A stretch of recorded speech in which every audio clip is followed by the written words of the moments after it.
It's been incredibly dangerous in here. Which, whatever the word with Trump's Mar-a-Lago. Trump and Biden go down because of this terrorist stuff. After that, I smelled bodies. Poof, more than ever. In that room, more than ever. That was the first time it was that fucking intense. It was too dangerous to talk about it. I don't need to, because there's so much military. I'm not going to talk about the DC civilians because I took my garbage out too. I'm not even going to say when I did it. It's over in this city. It is not a question of if, it's a question of when. We witness Washington, D.C. get hit with missile strikes by the United States Armed Forces and Allied forces. And what you're seeing in the Capitol with the Congress and Senate and with the two sitting presidents, Trump and Biden, are political members that are voluntarily trying to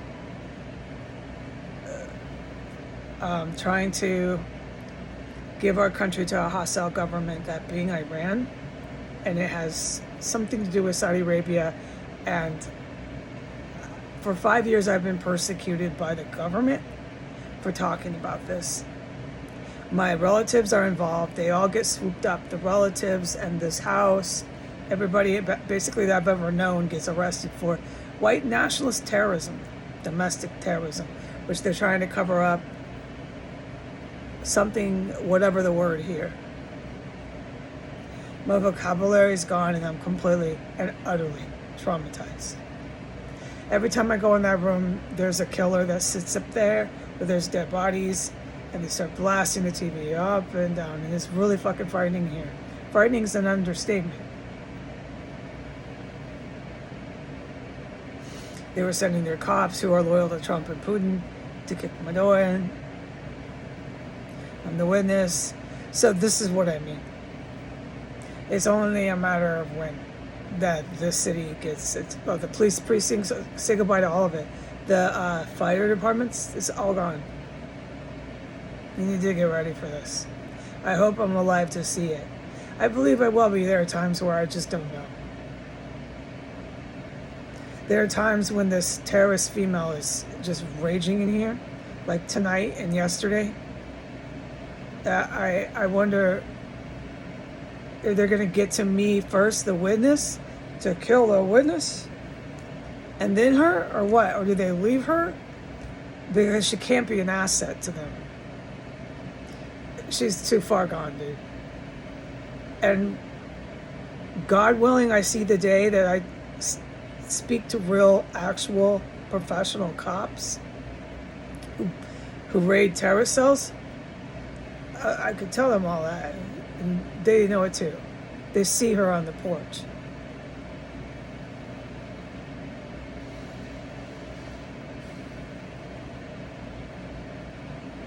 Tonight, as of last night, it's been like this for about 72 hours. It's real hard for me to cook anymore.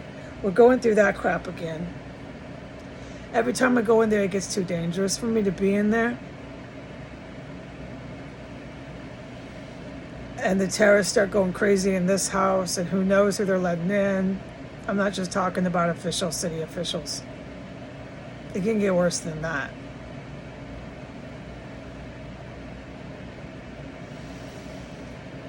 And so tonight, my little Instapot that I have overheated or something. I'm not going to get into it, okay? I just don't have it in me, man.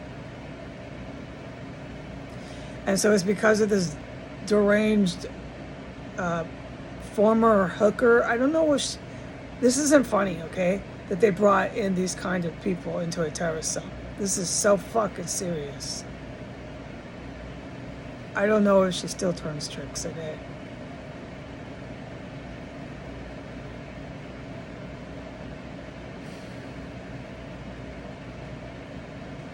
I know she was turning tricks when they first set up this whole chemical weapons lab, because they all were here, the hookers, and they were bringing in the Johns, and they were all up there doing that stuff, including the white hooker.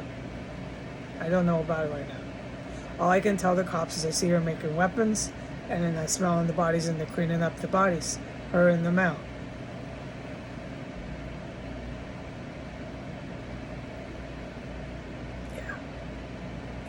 So tonight, minus the pot broke, and it's the terrorists, the two male and female, that's their fault. It got too fucking scary, dude. And my guardian angel kept saying, get the fuck in this room. Get the fuck out of that room. So it overheated and burnt out. It's just how shit goes here, man. There's no way in hell, okay, that they can raid Trump. He's going to get arrested, but I don't think so. The Iran agents will take him out before he gets arrested. But there's no way they can raid all these houses and kill the Al-Qaeda president, the leader of Al-Qaeda, and not raid this one too, okay? So these politicians thinking that all they got to do is pursue the witness. That's me. I'm getting really tired of that. You got bigger problems than just me on Twitter. I've been telling them that, but they're not able to get that, I guess. They don't see that. When I go out there, I can't talk about the civilians here because it's so over in this city. Nobody seems to understand that in this city. It's like a safe haven, what's happened to Washington, for habitual criminals. So anybody who's an honest person, which is hard to find in the United States, right now it's hard. But there's still millions of us, it's just hard to find us. Anybody who is an honest person, who was around DC like 25 years ago, can tell you that the habitual criminals definitely took over this city. And the city consists of drugs and prostitution and those kind of elements of crime. Not too much white collar crime. There's different elements of crime. I'm not going to get into it. The city basically is engined off. These are not whatever you call it, crimes. I don't remember words. Harmless crimes, no. You call a hooker that makes WMDs harmless? You call a terrorist cell that's whacked out on meth harmless? No. The crystal meth is not harmless. And the cell in your ass, your anus, is not harmless. You're letting people rape you. There's so much harm in that. Okay? I don't want to hear it. So, but this is the element that DC basically engines off. Is that it caters to these cats in the Capitol who were supposed to hand this to a foreign government, which is Iran. And no, none of that is worked out. But that's what you see when you go out to take your garbage out here.